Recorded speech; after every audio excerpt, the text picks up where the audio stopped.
নমস্কার বন্ধুরা, আজ এমন একটা রেসিপি নিয়ে এসেছি যেটা শিশু থেকে বৃদ্ধ সকলেরই হেলদি একটা রেসিপি। স্বাস্থ্যকর সবজি ডাল বানাবো, তার জন্য নিয়েছি একটা বড় টমেটো, কিছুটা মটরশুঁটি, কিছুটা ধনেপাতা, পালং শাক কুচি, গাজর কুচি, একটু ফুলকপি কুচি এবং নিয়েছি 200 গ্রাম মুগের ডাল।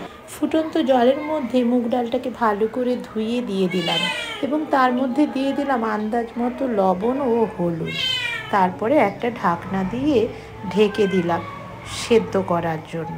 ডালের উপর ঢাকনা দিয়ে পাশেই দাঁড়িয়ে থাকতে হবে, কারণ ডালটা উতরে পড়ে যাওয়ার সম্ভাবনা থাকে। আর ডালের উপর যে ফুলে ফেঁপে ডালের একটা গাদ উঠে, সেটাকে চামচ দিয়ে তুলে ফেলে দিতে হবে, তাহলে ডালের রঙটা পরিষ্কার হয়ে যায়।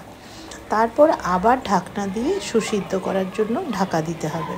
ডালটা যখন 50% সেদ্ধ হয়ে যাবে, তখন এক এক করে সবজিগুলোকে ধুয়ে ওই ডালের মধ্যে দিয়ে দিতে হবে।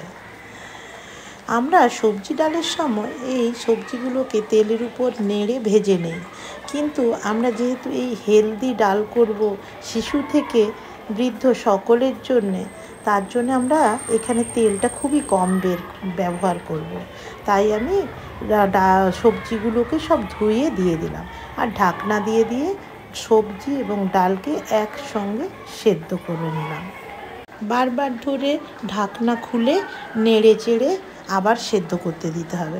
ঠিক দেখুন, এইভাবে ডাল এবং সবজি সেদ্ধ হয়ে মিলেমিশে এক হয়ে যাবে। এরপর পরিষ্কার কড়াইয়ে ঠিক 1 চামচ মাত্র তেল নিয়ে তাতে ফোড়ন এবং 5 ফোড়ন এবং লঙ্কা একটাকে ছিঁড়ে ফোড়ন দিয়ে দিলাম। তার মধ্যে একটু অল্প করে আদা বাটা দিয়ে দিলাম। এটাকে ভালো করে নেড়ে চেড়ে ভেজে নিয়ে তার উপরে 1 চামচ জিরে গুঁড়ো দিয়ে দিলাম। জিরে এবং 5 ফোড়ন ভাজা হয়ে একটা সুন্দর সেন্ট উঠলে আগে থেকে সেদ্ধ করা সবজি ডালটা ওর উপর সঁদলে দিলাম।